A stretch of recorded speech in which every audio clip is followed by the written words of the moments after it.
யோசுவா புத்தகம் சொல்கிற விசுவாச பாடங்களில் இரண்டாவது பாடத்தை இந்த நாளிலே நாம் படிக்க இருக்கிறோம். தேவனுடைய கிருபை எப்படிப்பட்ட வியப்பை நமக்கு உண்டாக்குகிறது என்பதை இந்த பாடத்திலே நாம் பார்க்க போகிறோம். ஜெபம் பண்ணுவோம்.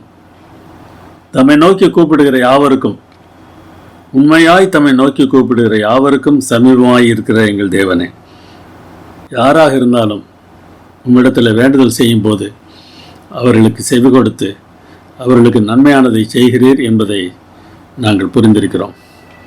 அப்படிப்பட்ட ஒரு தேவனை எங்கள் தேவனாக நாங்கள் பெற்றிருப்பதற்காக மகிழ்ச்சி அடைகிறோம், உம்மை ஸ்தோத்திரிக்கிறோம். இந்த நாளில் நாங்கள் படிக்கிற பாடங்கள் எங்களுடைய வாழ்க்கைக்கு பயனுடையதாக அமைய வேண்டுமாய் எங்கள் அருமைநாதர் இயேசு நாமத்தில் வேண்டுகிறோம், பரமபிதாவே, ஆமேன். 1735 ஆண்டில் அமெரிக்காவில் உள்ள ஜார்ஜியா என்கிற குடியிருப்புக்கு ஜான் வெஸ்லி பயணம் சென்றார். அங்கே ஊழியத்திற்காக சென்றார். தன்னுடைய திறமைகளை நிரூபிப்பதற்கு அவர் மிகவும் வாஞ்சித்தார். அமெரிக்காவின் புதிய குடியிருப்பில் சிறந்த ஒரு சபையை நான் அமைப்பேன் என்று ஒரு தீர்மானத்தோடு அங்கு சென்றார். அங்கே இருக்கிற பழங்குடியினருக்கு சுவிசேஷம் சொல்ல வேண்டும் என்பதுதான் அவருடைய ஆசை. ஆனால் எல்லாம் விதிகளின்படி நடக்க வேண்டும் என்பதில் அவருக்கு மிகுந்த ஆர்வம் இருந்தது. விதிகள் விதிகள் விதிகள். அதனால்தான் பின்னாலே அவர் சபையை உருவாக்கிய போது அந்த சபையை மெத்தடிஸ்ட் சபை என்று அழைத்தார். எல்லாம் மெத்தட் பிரகாரமாக செய்ய வேண்டும், எனவே தான் அது மெத்தடிஸ்ட் சர்ச். அங்கே குடியிருப்பில் அவர் ஊழியம் செய்து வந்த காலத்தில் சோஃபியா ஹாப்கி என்கிற ஒரு பெண்ணை விரும்பினார். அந்த பெண்ணும் இவரை திருமணம் செய்ய விரும்பினார். ஆனால் அதில் பிரச்சனை உண்டாயிற்று. அந்த பிரச்சனையின் விளைவாக சோஃபியா ஹாப்கி வேறொரு மனிதரை திருமணம் செய்து கொண்டார். அதற்கு பிறகு அவர் திருவிருந்து ஆராதனையில் பங்கு பெறுவதற்கு வந்தபோது திருவிருந்து கொடுப்பதற்கு ஜான் வெஸ்லி சம்மதிக்கவில்லை. மறுபடியும் இதுதான் பிரச்சனை. ஏனென்றால் அவர் பல வாரங்களாக ஆலயத்திற்கு வரவில்லை. எனவே அவர் திருவிருந்து ஆராதனையில் பங்கு பெற வேண்டும் என்றால் அந்த தவற்றை சொல்லி மன்னிப்பு கேட்க வேண்டும் என்பது ஜான் வெஸ்லியின் வாதம். ஆனால் அந்த பிரச்சனையினாலே அவர் அந்த நாட்டை விட்டு வெளியேற வேண்டிய சூழ்நிலை ஏற்பட்டது. அவருடைய கணவர் வழக்கு தொடுத்தார்.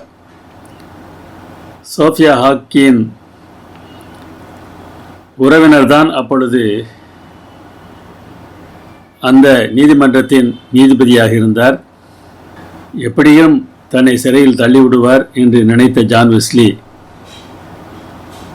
1737 ஆண்டு டிசம்பர் மாதம் அங்கே இருந்து தப்பி இங்கிலாந்துக்கு வந்துவிட்டார். வருகிற வழியில் அவர் எழுதிய ஒரு வாக்கியத்தை நாம் பார்க்க வேண்டும். இந்தியர்களை மாற்ற அமெரிக்கா போனேன், ஆனால் என்னை யார் மாற்றுவார்? தான் மாற வேண்டிய அவசியம் இருக்கிறது என்பதை அவர் உணர்ந்தார். ஏற்கனவே ஊழியம் செய்து வந்த போதிலும், ஒரு போதகராக இருந்த போதிலும் தனக்கு மாற்றம் வேண்டும் என்பதை அவர் உணர்ந்தார். இங்கிலாந்து வந்த பிறகு அடுத்த ஆண்டில் மே மாதம் 24ஆம் தேதி ஆல்டர்ஸ் கேட் என்கிற இடத்தில் இருந்த ஒரு கூட்டத்திற்கு இவரை வருமாறு நண்பர் அழைத்தார், கட்டாயப்படுத்தினார். போவதற்கு விருப்பம் இல்லாமல் ஜான் வெஸ்லி அங்கே செல்கிறார். அங்கே ரோமருக்கு எழுதிய நிருபத்திற்கு லூத்தர் எழுதிய விளக்க உரையின் முன்னுரையை அங்கே வாசித்தார்கள். அந்த வாசிப்பு இவருடைய உள்ளத்தை மாற்றியது. அநேக தேவனுடைய பிள்ளைகள் ரோமருக்கு பவுல் எழுதிய நிருபத்தின் தாக்கத்தால் மாற்றப்பட்டிருக்கிறார்கள். நான் இன்னமும் முயலுவேன் என்பதிலிருந்து கிறிஸ்து செய்துவிட்டார் என்கிற நிம்மதிக்கு அவர் வந்தார். வேதாகமம் நமக்கு தருகிற இளைப்பாறுதல் அதுதான். வேதம் சொல்கிற நற்செய்தியும் அதுதான். நான் தோல்வி அடைந்தாலும் தேவனுடைய கிருபை நம்முடைய இருதயத்தை தட்டுகிறது. ஒரு முறை தோல்வி அடைந்து விட்டோம் என்பதனாலே அவர் நம்மை கைவிட்டு விடுவதில்லை. தேவன் நமக்கு தருகிற இரண்டாவது வாய்ப்பு மீண்டும் முயற்சி செய் என்று சொல்வதில்லை, கிறிஸ்துவை நம்பு என்று சொல்கிறது. இரண்டுக்கும் வித்தியாசம் இருக்கிறது. அநேகர் மீண்டும் மீண்டும் முயற்சி செய்வதற்கு ஆசைப்படுகிறார்கள். ஆனால் கிறிஸ்துவை நம்பினால் அந்த வெற்றி எளிதில் நமக்கு கிடைக்கும். அந்த விசுவாசம்தான் கீழ்ப்படிதலை நமக்கு தரும். பயத்தினால் கீழ்ப்படிதல் வரப்போவது இல்லை. இதை ஜான் வெஸ்லி உணர்ந்து கொண்டபோது அவருக்கு கிடைத்த இரண்டாவது வாய்ப்பு அவரை மகிழ்ச்சியோடு ஊழியம் செய்யக்கூடிய ஒரு ஊழியக்காரராக மாற்றியது. தேவனுடைய கிருபையில் பொதிந்துள்ள எல்லையில்லா சாத்தியங்கள் நம்மை வியப்பில்தான் ஆழ்த்துகின்றன. யாராக இருந்தாலும் தேவனுடைய கிருபை விடுவதில்லை. அவை ஒவ்வொருவரையும் துரத்தி கொண்டேதான் இருக்கின்றன. அந்த அன்பின் செயல்களை நாம் உணரும்போது நம்முடைய வாழ்க்கையிலே மாற்றங்கள் நிகழ்கின்றன. இஸ்ரவேலருக்கு கூட ஆண்டவர் இரண்டாம் வாய்ப்பை கொடுத்தார். சித்தீம் என்கிற இடத்துல இஸ்ரவேலர் பாளையம் இறங்கியிருந்தார்கள். 2 வேவுகாரரை எரிகோவுக்கு வேவு பார்க்கும்படி யோசுவா அனுப்புகிறார். சித்தீம் என்பது கருவேலத்தோப்பு அல்லது கருவேல மரங்கள் என்கிற அர்த்தத்தை உடையதாகும். சித்தா என்பது கருவேல மர இனத்தை சார்ந்த ஒரு மரம். திரையில் தெரிகிற படத்தை பாருங்கள். இது போன்ற மரத்தை நம்முடைய கிராம பகுதிகளிலே நீங்கள் பார்த்திருப்பீர்கள். இந்த சித்தீம் என்கிற இடமானது யோர்தான் நதிக்கு கிழக்கே மோவாப் சமவெளியில் இருந்தது. இந்த மரத்தை தான் ஆசரிப்பு கூடார கட்டுமானத்திற்கு பயன்படுத்தினார்கள். இந்த காலத்தில் பிற தேசங்களுடைய நிலைமை மிகவும் மோசமானதாக இருந்தது. கானான் தேச மக்கள் மத்தியில் இருந்த பாலுறவு ஒழுக்க கேடுகளை பற்றி லேவியராகமம் 18ஆம் அதிகாரத்தில் தேவன் பேசுகிறார். மிருகங்களை கூட அவர்கள் விட்டுவிடவில்லை. ஒரே பாலின உறவுகளும் இருந்தன.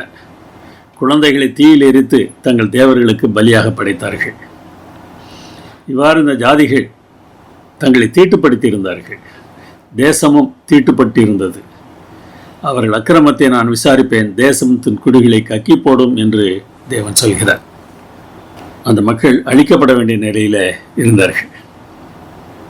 அந்த மக்கள் எப்படி இருந்தார்கள் என்பதற்கான ஒரு உதாரணத்தை சித்திமில் தானே நாம் பார்க்கிறோம்.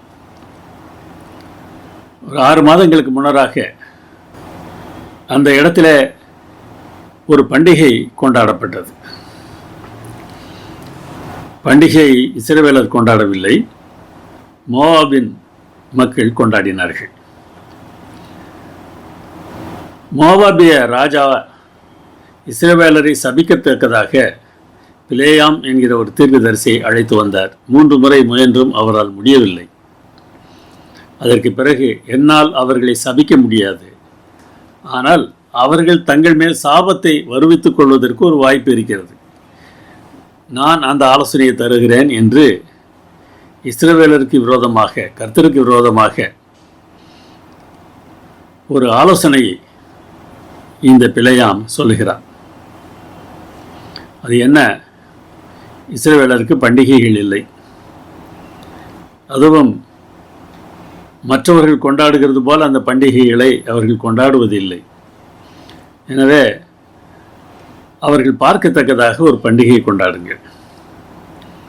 பெண்களை அனுப்பி அங்கே இருக்கக்கூடிய ஆண்களை கவர்ந்து இழுக்க சொல்லுங்கள். கானான் தேச ஒழுக்கம் அப்படித்தான் இருந்தது. அவருடைய பண்டிகைகளும் அவருடைய தொழுகை முறையும் அப்படித்தான் இருந்தது. அந்த பெண்கள் இஸ்ரவேலரை அழைத்த போது இஸ்ரவேலர் அந்த பெண்களோடு வேசித்தனம் பண்ணினார்கள். அது மாத்திரமல்ல, அந்நிய தேவர்களை தொழுது கொள்ளவும் சென்றார்கள். அப்பொழுது ஒரு வாதை வந்தது. அந்த வாதையில் 24,000 பேர் இறந்து போனார்கள். இதை நாம் எண்ணாகமம் 25ஆம் அதிகாரத்தில் பார்க்கலாம். சித்தீம் இந்த மக்கள் சோரம் போய் வாதை ஏற்படுவதற்கு காரணமாக இருந்த ஒரு இடம். ஆனால் அதே இடத்திலிருந்து இன்னொரு வாய்ப்பு இஸ்ரவேலருக்கு கொடுக்கப்பட்டது. கிட்டத்தட்ட 40 ஆண்டுகளுக்கு முன்னராக காதேஸ் பர்னேயாவில் இஸ்ரவேலர் இருந்தபோது 12 வேவுகாரர்களை அனுப்பினார்கள். போய்விட்டு வந்த வேவுகாரர்களே 10 பேர் அவர்களை நாம் எதிர்க்க முடியாது, அந்த தேசத்தில் இருக்கிறவர்கள் நம்மை காட்டிலும் பலவான்கள் என்று சொன்னார்கள். ஆனால் யோசுவாவும் காலேபும் இல்லை, நாம் ஜெயிக்கலாம் என்று சொன்னார்கள். இந்த 2 பேருடைய வார்த்தையை அல்ல, 10 பேருடைய வார்த்தையை அந்த ஜனங்கள் நம்பினார்கள். இஸ்ரவேல் புத்திரருக்குள்ளே தாங்கள் சுற்றி பார்த்து வந்த தேசத்தை குறித்து அந்த 10 பேர் துர்ச்செய்தி பரம்ப செய்தார்கள். அவர்கள் ராட்சதர்கள், நாங்கள் வெட்டிக்கிளிகளைப் போல இருந்தோம் என்று சொன்னார்கள். இதை கேட்ட சபையார் கூக்குரலிட்டு புலம்பினார்கள். இரவு முழுவதும் அழுதார்கள். மோசேக்கும் ஆரோனுக்கும் விரோதமாக முறுமுறுத்தார்கள். எகிப்து தேசத்திலே செத்து போனோமானால் நலமாயிருக்கும், இந்த வனாந்தரத்திலே நாங்கள் செத்தாலும் நலம் என்று சொன்னார்கள். அவசரப்பட்டு பேசுகிற வார்த்தைகள் நமக்கு ஆபத்தாக முடியும் என்பதை நாம் மறந்துவிடக்கூடாது. வனாந்தரத்திலே நாங்கள் செத்தாலும் நலம் என்று சொன்னார்கள். சரி, செத்து போங்கள் என்று ஆண்டவர் விட்டுவிட்டார். 40 ஆண்டுகள் வனாந்தரத்தில் இவ்வாறு பேசிய எல்லோரும் சாகும் வரை இஸ்ரவேலர் சுற்றித்திருந்தார்கள். 2 காரியங்களிலே இவர்கள் தோற்று போனார்கள். வேவு பார்த்ததிலே தோற்று போனார்கள், சித்தீமிலும் தோற்று போனார்கள். இப்பொழுது வேவு பார்ப்பதற்கு மீண்டுமாக 2 பேரை அனுப்புகிறார்கள். நம் தோல்விக்கு பிறகு தேவன் நம்மை தள்ளிவிடுவதில்லை. புதிய தொடக்கத்தை தருகிறார், புதிய பொறுப்பை தருகிறார். அதை நாம் புரிந்து கொள்ளும்போது நாம் மகிழ்ச்சியாக இருக்கலாம். பேதர் இயேசுவை மறுதளித்தது உண்மைதான். ஆனால் இயேசு அவர் மீண்டும் அழைத்து புதியதொரு பணியை கொடுத்தார். நமக்கும் கூட புதிய பொறுப்புகளை தருவதற்கு தேவன் ஆசைப்படுகிறார். நாம் தவறு செய்தாலும் மீண்டும் மீண்டும் தொடங்க செய்கிறார். நம்முடைய தேவன் கிருபையின் தேவன். கிருபை மீண்டும் நம்மை சேவைக்கு அழைக்கிறது. பழைய தவறுகளை நாம் தவிர்த்து விசுவாசமாக நடக்க செய்கிறது. நாம் பெறுகிற இந்த கிருபையை மற்றவர்களுக்கும் கொடுக்கிறவர்களாகவும் நாம் மாற வேண்டும். 2ஆம் வாய்ப்பு என்பது ஒரு தடவை தான் வர வேண்டும் என்ற அவசியம் இல்லை. நாம் தவறு செய்கிறோம். 2ஆம் வாய்ப்பை நாம் பெறும்போது 1ஆம் வாய்ப்பில் நாம் செய்த தவற்றை தேவன் மறந்து விடுகிறார். அப்படிப்பட்டவர்களாக வாழ வேண்டும் என்றுதான் தேவன் நம்மை குறித்தும் ஆசைப்படுகிறார். ஆனால் நாமோ பழங்காலத்திலிருந்து இன்று வரை எல்லோருடைய தவறுகளையும் மனதில் வைத்து புழுங்கிக் கொண்டே இருக்கிறோம். தேவை கிருபையை நாம் புரிந்து கொண்டால் நாம் எப்படி செயல்படுவோம் என்பதை ஒரு அனுபவம் நமக்கு காட்டுகிறது. எதிர்பாராத இடத்திலிருந்து அந்த வார்த்தை வருகிறது. எரிகோ நகரத்திற்குத்தான் வேவு பார்க்க சென்றார்கள். எரிகோ நகரத்தை நறுமண நகரம் என்று அழைத்தார்கள். அங்கே சுற்றிலும் பேரீச்ச மரங்கள் இருந்தன. அது ஒரு பாலைவனச்சோலை. காசி தும்பை, வெள்ளைப்போளம், சாம்பிராணி போன்ற நறுமண செடிகள் அங்கே நிறைந்திருந்தன. பெரிய சுவர்களால் பாதுகாக்கப்பட்ட பலமான நகரம். நகரத்தை சுற்றிலும் இரட்டை சுவர்கள் இருந்தன. இந்த சுவர்கள் மேலே வீடுகள் கூட இருந்தன. இது யோர்தான் நதிக்கு மேற்கு பகுதியில் இருந்தது. எரிகோ என்றால் சந்திரன் என்று அர்த்தம். யாரிக் என்கிற வார்த்தை தான் எரிகோ என்று இங்கே வருகிறது. யாரிக் எனும் சந்திர கடவுளை அங்கே வணங்கினார்கள். பாகால் தொழுகையும் அஸ்தரோ தொழுகையும் கானான் முழுவதிலும் இருந்து வந்தது. சுமார் 20 கிலோமீட்டர் தூரத்தில் இருந்த சித்தீம் பெண்களின் ஒழுக்கக்கேடான தொழுகையை நாம் ஏற்கனவே பார்த்தோம். அப்படிப்பட்ட மோசமான தன்மைகளை உடையவர்களாக இந்த எரிகோ மக்கள் இருந்தார்கள். இந்த 2 பேரும் எரிகோவுக்கு சென்றபோது அங்கே ராகாப் என்கிற பெண்ணுடைய வீட்டிற்கு செல்கிறார்கள். அவள் வேசி என்று வேதாகமம் அழைக்கிறது. இந்த 2 பேரையும் அவள் சமாதானத்தோடு ஏற்றுக்கொண்டதினால கீழ்ப்படியாதவர்களோடு கூட அவள் சேதமாகாதிருந்தாள் என்று எபிரேயர் சொல்கிறது.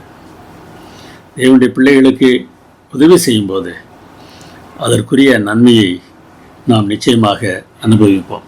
ராகாப் எனும் பெயர் கொண்ட வேசி என்று அவளை வேதாகமம் அழைக்கிறது. சித்திம் பெண்களைப் போல ராகாபும் ஒரு தேவதாசியாக இருந்திருக்கலாம். விருப்பத்தோடு தொழில் செய்தவளாக இல்லாமல் கட்டாயத்தால் காணானிய தொழுகை முறைக்குள் அவள் மாட்டியிருந்திருக்கலாம். ஆனால் கேள்விப்பட்ட செய்திகள் மூலமாக மெய் தேவனை பற்றிய சரியான அறிவை அவள் பெற்றிருந்தாள். சிவந்த சமுத்திரத்தின் தண்ணீரை உங்களுக்கு முன்பாக கர்த்தர் பற்றிப்போக பண்ணினார் என்று சொல்கிறார். எமோரியரின் 2 ராஜாக்களுக்கு செய்ததையும் நாங்கள் கேள்விப்பட்டோம் என்று சொல்கிறார். உங்களால் எங்களுடைய தைரியம் முற்றிலுமாக அற்றுப்போய்விட்டது என்கிறார். அதோடு இன்னொரு வார்த்தையும் சொல்கிறார், உங்கள் தேவனாகிய கர்த்தரே உயர வானத்திலும் கீழே பூமியிலும் தேவனானவர். தேவன் சர்வ வல்லமை உள்ளவர் என்பதை எரிகோ மக்கள் புரிந்திருந்தார்கள். ஆனால் ராகாப் செய்த சரியான தீர்மானத்தை அந்த ஊர் மக்கள் எல்லோரும் செய்யவில்லை. ராகாப் சொல்வதை கவனியுங்கள். தேவனை கர்த்தர், அதாவது யெகோவா என்று அவள் அழைக்கிறார். இஸ்ரவேல் ஜனங்களுக்கே யெகோவா என்கிற பெயரை தேவன் சொல்ல வேண்டியிருந்தது. ஆனால் அந்த செய்தி இங்கே வரை பரம்பி இருக்கிறது. அவர் யெகோவா என்பதை இவள் அறிந்திருக்கிறாள். அவரே வானத்திலும் கீழே பூமியிலும் தேவனானவர் என்று சொல்கிறார். தேவன் எப்படிப்பட்டவர் என்பதை ராகாப் உணர்ந்திருக்கிறார். தேவன் சர்வ வல்லமை உள்ளவர். கடல் அவருக்கு கீழ்ப்படிந்தது. பெரிய ராஜாக்களும் அவரை எதிர்க்க முடியாது. இவர் சர்வலோகத்திற்கும் தேவன். இவருடைய இறையாண்மை, அதாவது ஆளுகை உரிமை உலகளாவியது. எரிகோவினருக்கும் யெகோவாவே தேவன். நாங்கள் வேறே தேவனை வணங்குவதாக இருந்தாலும் உண்மையில் அவர்தான் தேவன் என்பதை புரிந்து கொண்டவளாக ராகாப் பேசுகிறாள். ராகாபுடைய பற்று யார் மேல் இருந்தது என்பதை தொடர்ந்து நடந்த சம்பவங்கள் நமக்கு காட்டுகின்றன. அந்த ஸ்திரீ அவர் 2 மனுஷரையும் ஒழித்து வைக்கிறாள். ஏன் ஒழித்து வைக்கிறாள்? அவர்களை தேடி இராணுவ வீரர்கள் வருகிறார்கள். ராஜா அவர்களை அனுப்புகிறார். வேவுகாரர்கள் இங்கே வந்ததாக நாங்கள் கேள்விப்பட்டோம் என்று சொல்கிறார்கள். அவர் சொல்கிறார், வந்தது உண்மைதான், ஆனால் அவர்கள் எவ்விடத்தார் என்பது எனக்கு தெரியாது. அவர்கள் போய்விட்டார்கள். நீங்கள் உடனே போனால் அவர்களை கண்டுபிடிக்கலாம், உடனே செல்லுங்கள் என்று சொல்கிறார். அப்படி அந்த மனிதர்கள் வேவுகாரரை தேடி நகரத்திற்கு வெளியே செல்கிறார்கள். ஆனால் வேவுகாரர்கள் ராகாபுடைய வீட்டில் தான் இருக்கிறார்கள். அவள் ஒரு வார்த்தையை பயன்படுத்துகிறாள். இப்பொழுதும் நான் உங்களுக்கு தயவு செய்தபடியினால் என்று சொல்கிறார். தயவு என்பதற்கான எபிரேய வார்த்தை ஹெசெட். இதை தயவு, இரக்கம், கிருபை என்றெல்லாம் மொழிபெயர்த்திருக்கிறார்கள். இந்த ஹெசெட் என்கிற வார்த்தை மிகவும் அர்த்தம் உள்ளது. நீ என்னை ஒதுக்கினாலும் நான் இடத்தில் அன்பு காட்டுவேன் என்று சொல்கிற ஒரு வார்த்தை தான் இந்த ஹெசெட். அவருடைய அன்பு எவ்வளவு மேலானது! தன்னுடைய உயிரையே நமக்கு கொடுக்கக்கூடிய அளவிற்கு தேவனுடைய ஹெசெட், கிருபை பெரியதாக இருந்தது. அதனால்தான் இந்த கிருபை நமக்கு வியப்பை தருகிறது. இங்கே ஒரு பெண்ணுடைய மனதிலே தேவன் பேசுகிறார். அவள் சொல்கிறாள், நான் உங்களுக்கு தயவு செய்தேன், அதே போல நீங்களும் என் தகப்பன் குடும்பத்துக்கு தயவு செய்ய வேண்டும். என் தகப்பனையும் என் தாயையும் என் சகோதரரையும் என் சகோதரிகளையும் அவர்களுக்கு உண்டான எல்லாவற்றையும் உயிரோடு நீங்கள் வைத்து காப்பாற்ற வேண்டும். அதற்கான அடையாளத்தை கொடுங்கள் என்று கேட்கிறோம். தயவு செய்யும்போது திரும்ப தயவு காட்ட வேண்டியது அவசியமான ஒன்றாக இருக்கிறது. அந்த மனுஷர், நாங்கள் நிச்சயமாக அதை செய்வோம், நீங்கள் எங்களை பற்றி சொல்லாமல் இருந்தால் கர்த்தர் எங்களுக்கு இந்த தேசத்தை தரும்போது நாங்கள் தயையும் சத்தியமும் பாராட்டுவோம் என்று சொல்கிறார்கள். தயை என்பது கிருபை, சத்தியம் என்பது நிச்சயம். நிச்சயமாக அதை செய்வோம் என்று அவர்கள் உறுதி சொல்கிறார்கள். புறப்படும் போது அவர்கள் சொன்னார்கள், அவர்களை ஒரு ஜன்னல் வழியாக கீழே இறக்கி விடுகிறார். அவளுடைய வீடு கோட்டை மதிலின் மேல் இருந்தது. அவளை பார்த்து அவர்கள் சொன்னார்கள், சிவப்பு நூல் கயிற்றினால் எங்களை இறக்கி விடுகிறாய் அல்லவா, அந்த கயிற்றை ஜன்னலிலே கட்டி வை. இந்த வீட்டை ஒன்றும் செய்யக்கூடாது என்பதை நாங்கள் எல்லோருக்கும் சொல்லிவிடுகிறோம். நீங்கள் பத்திரமாக பாதுகாக்கப்படுவீர்கள். அந்த வீட்டிற்குள்ளாக யாரையெல்லாம் நீ அழைக்க வேண்டும் என்று விரும்புகிறாயோ அவர்கள் எல்லாம் அழைத்து வைத்திரு. அனைவருக்கும் விடுதலை கிடைக்கும் என்று சொல்கிறார். அதனுடைய பின்னால் நடந்தது என்று பார்க்கிறோம். தேவன் எப்படிப்பட்டவர் என்பதை நாம் யோசித்து பார்க்க வேண்டும். பல மனிதர்கள் மற்றவர்களின் தவறுகளையே பார்க்கிறார்கள். தேவனோ அவர்களில் உள்ள நன்மையையும் பார்க்கிறார். யார் மனமாறி உண்மையாக அவரை நம்புகிறார்களோ அவர்கள் யாராக இருந்தாலும், அவர்கள் வேசியாக இருந்தாலும், அந்நிய தேசத்தாராக இருந்தாலும், ஒழுக்கம் கெட்ட மக்கள் மத்தியிலே வாழ்கிறவராக இருந்தாலும் அவர்களை மன்னித்து ரட்சிக்கிறார். அவர் ஒரு தேசத்திற்கு மாத்திரம் தேவன் இல்லை. இதை நாம் தெளிவாக புரிந்து கொள்ள வேண்டும். மனிதர் எல்லோருக்கும் அவரே தேவன். தம்மை நம்புகிறவர்களுக்கு தாம் கொடுத்த வாக்குறுதிகளை தேவன் நிச்சயமாக நிறைவேற்றுவார். இதை நாம் நன்றாக புரிந்திருக்க வேண்டும். திரும்ப சென்ற ஒற்றர்கள் யோசுவாவுக்கு என்ன அறிக்கை கொடுத்தார்கள்? கர்த்தர் தேசத்தை எல்லாம் நம்முடைய கையில் ஒப்பு கொடுத்தார். தேசத்தின் குடிகள் எல்லாம் நமக்கு முன்பாக சோர்ந்து போனார்கள் என்று சொன்னார்கள். ஒரு கேள்வி எழும்புகிறது. இஸ்ரவேலர் இந்த உண்மையை அறிந்து கொள்ள வேவு பார்க்க வேண்டிய அவசியம் இருந்ததா? வேவு பார்த்தல் என்றால் எப்படி யுத்தம் செய்வது, எதிரியுடைய பலம் என்ன, எதிரிடத்தில் இன்னும் ஆயுதங்கள் இருக்கின்றன போன்ற உண்மைகளை அறிந்து வர வேண்டும். ஆனால் இங்கே அப்படி எதுவும் நடந்ததாக தெரியவில்லை. இந்த நகரத்தை நான் உங்களுக்கு தருகிறேன் என்று ஆண்டவர் சொல்லிவிட்டார். அந்த நகரத்தை எப்படி கைப்பற்ற வேண்டும் என்பதை பற்றி தேவன் அவர்களுக்கு சொன்னபோது சண்டை எதுவும் போடும்படியாக சொல்லவில்லை. அப்படியானால் இந்த வேவு பார்க்க வேண்டிய அவசியமே இல்லை. ஆனால் வேவு பார்த்தலுக்கு இன்னொரு நோக்கம் இருந்ததை நாம் புரிந்து கொள்ள முடிகிறது. தேவனுடைய எசட் வேறொரு வகையிலே செயல்படுகிறதை நாம் பார்க்கிறோம். உபாகம் 7ஆம் அதிகாரம் 12ஆம் வசனத்தில் இஸ்ரவேல் ஜனங்களிடத்தில் தேவன் சொல்கிறார், உங்களுக்கு உடன்படிக்கையையும் கிருபையையும், அதாவது ஹெசட்டையும் காப்பேன் என்று ஆண்டவர் வாக்கு கொடுத்திருக்கிறார். அதே பகுதியில் 16ஆம் வசனத்தில் இன்னொன்று வருகிறது, இந்த ஜனங்கள் அனைவரையும் நீ நிர்மூலமாக்க வேண்டும், உன் கண் அவர்களுக்கு இறங்காதிருப்பதாக என்று சொல்கிறார். இப்படிப்பட்ட சாபத்தை பெற்ற ஜனம்தான் எரிகோவில் இருந்த மக்கள். அதனால் ராகாபும் அழிக்கப்பட்டிருக்க வேண்டும். அப்படிப்பட்ட நிலையில் இருந்த அந்த மக்கள் மத்தியில் ராகாபின் குடும்பத்தை தப்புவிப்பதற்கு தேவன் தீர்மானம் செய்தார். சொல்லப்போனால் அதற்காகவே வேவுகாரரை அங்கே அனுப்ப தேவன் அனுமதித்தார் என்று கூட நாம் சொல்லலாம். ஒரு மனிதனின் ரட்சிப்புக்காக தேவன் என்ன வேண்டுமானாலும் செய்வார். எப்படியாகிலும் அவரை நம்பக்கூடிய பிள்ளைகள் அவரை நம்பி ரட்சிக்கப்பட வேண்டும் என்பது மாத்திரமே தேவனுடைய ஆசை.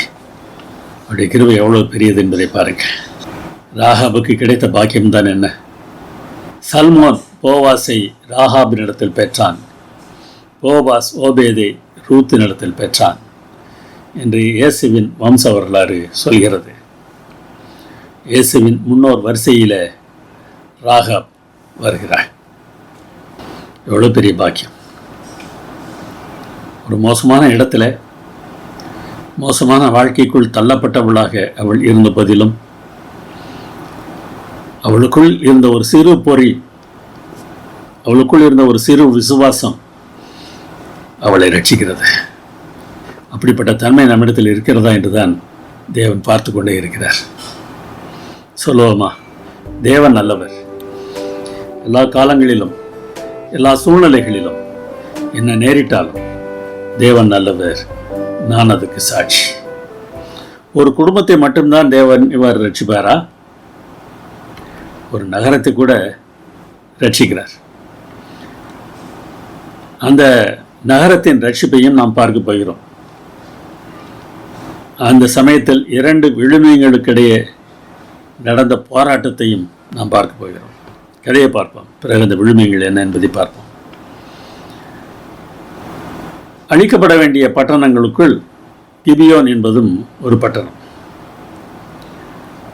அந்த பட்டணத்தைச் சேர்ந்த கிபியோனியர் என்ன செய்தார்கள் என்பதை யோசுவா 9ஆம் அதிகாரத்திலே பார்க்கிறோம். அவர்கள் ஒரு தந்திரமான யோசனை செய்தார்களாம்.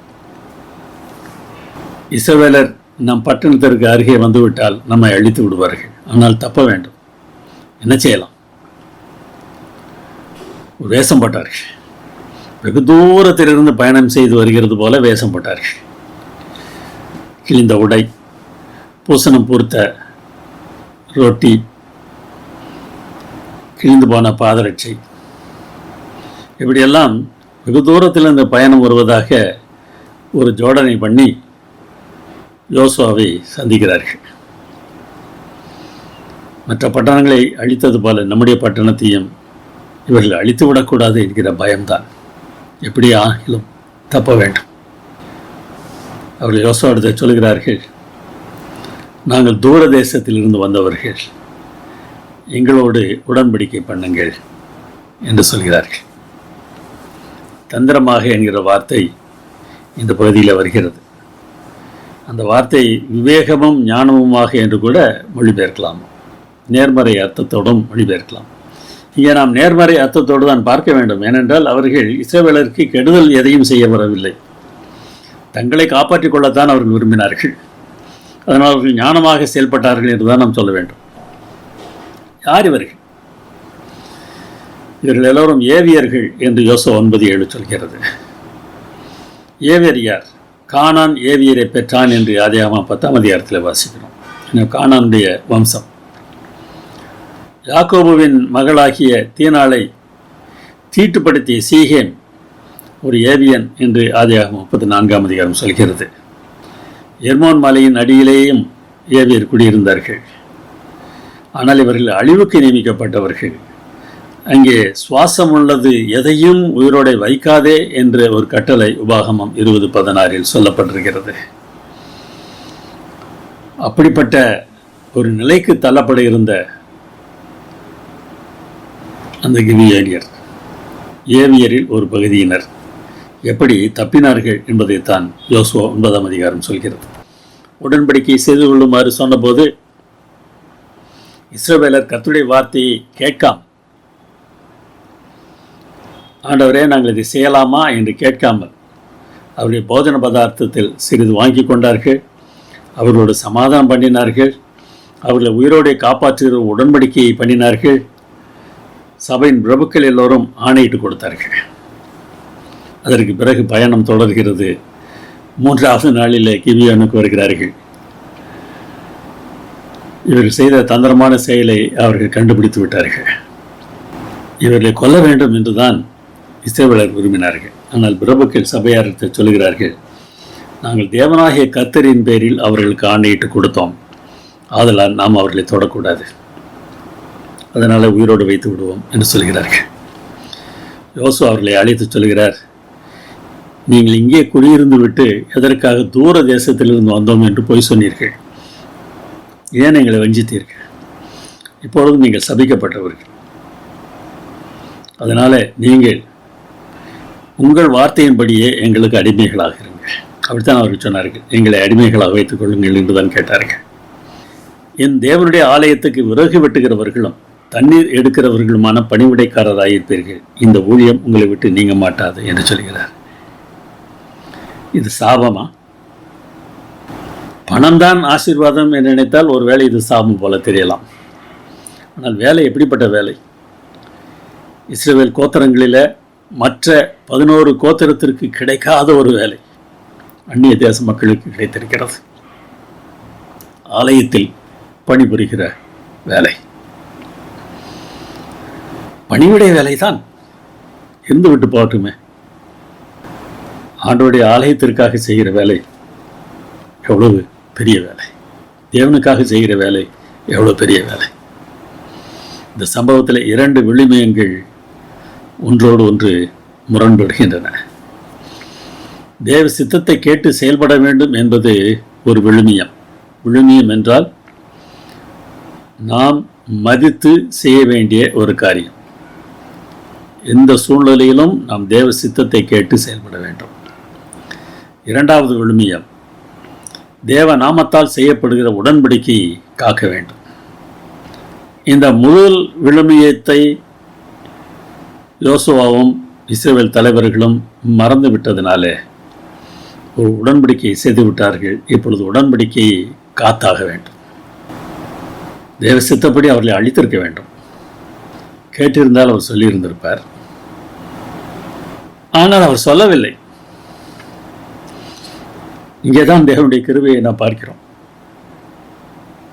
தேவனுடைய அன்பு எவ்வளவு பெரியது. அழிக்கப்பட வேண்டிய நிலையில் இருந்தாலும் அவர்கள் தேவனுக்கு தங்களை ஒப்படைக்க தீர்மானித்த போது தேவன் அவர்களை காட்டிக் கொடுக்கவில்லை.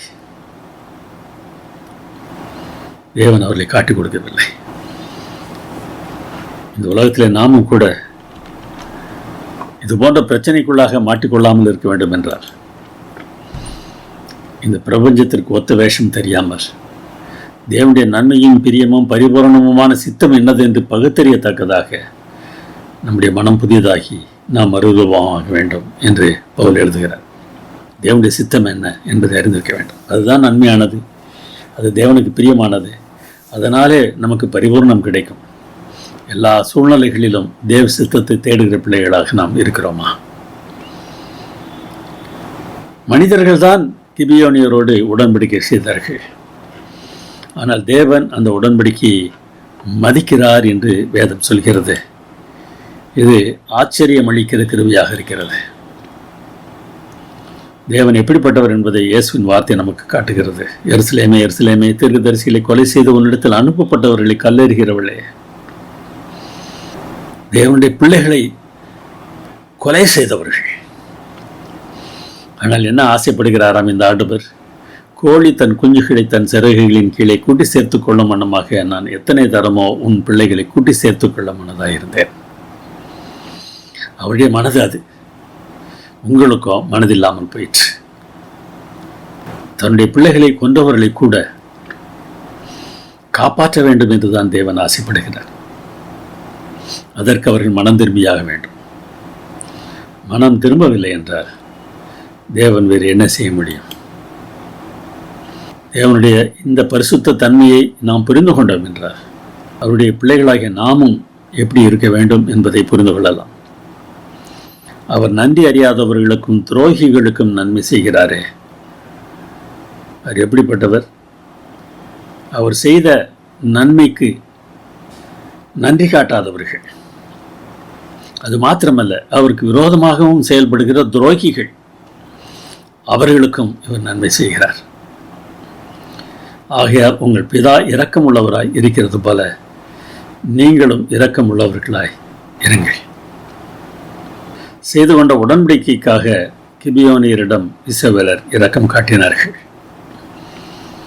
இரக்கம் காட்டுவதற்கு இது போன்ற ஒரு உடன்படிக்கை செய்திருக்க வேண்டும் என்ற அவசியமில்லை. இல்லாவிட்டாலும் நாம் இரக்கம் காட்ட வேண்டும் என்றுதான் தேவன் எதிர்பார்க்கிறார். தன் பிள்ளைகள் செய்த உடன்படிக்கையை தேவன் மதிக்கிறார். தாவீது நாட்களில் ஒரு சம்பவம் நிகழ்ந்தது. 3 வருஷம் ஓயாத பஞ்சம் உண்டாயிற்று. ஏன் என்று தேவனுடைய சமூகத்தில் தாவீது விசாரிக்கிறார். கிபியோனியரை கொன்று போட்ட சவுலுக்காகவும் இரத்த பிரியரான அவன் வீட்டாருக்காகவும் இது உண்டாயிற்று என்று சொல்கிறார். தவறு செய்தது ஒருவன் தான்.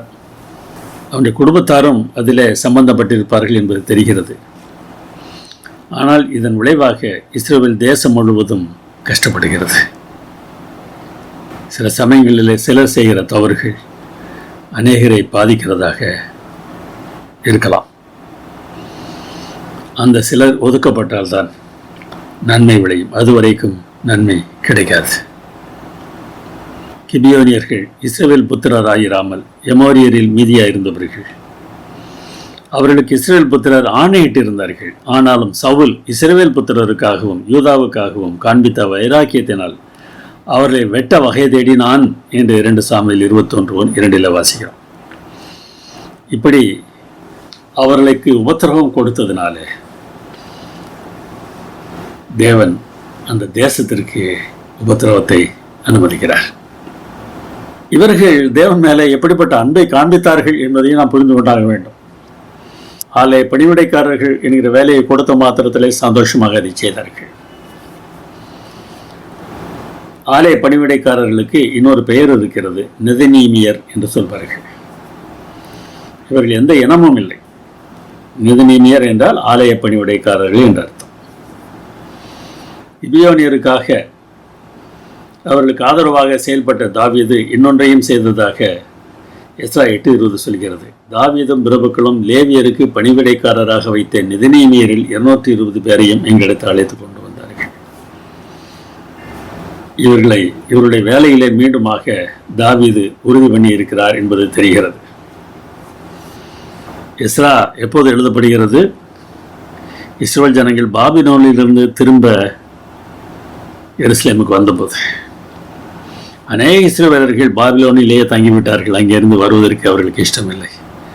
ஆனால் இந்த பணிவிடைக்காரர்கள் திரும்பவும் வந்தார்கள். இந்த அளவிற்கு தேவன் பேரில் இவர்கள் பற்றுதல் உள்ளவர்களாக மாறி இருக்கிறார்கள் என்பதை பாருங்கள். செய்கிற வேலை ஒரு கடைநிலை வேலையாக இருந்தாலும்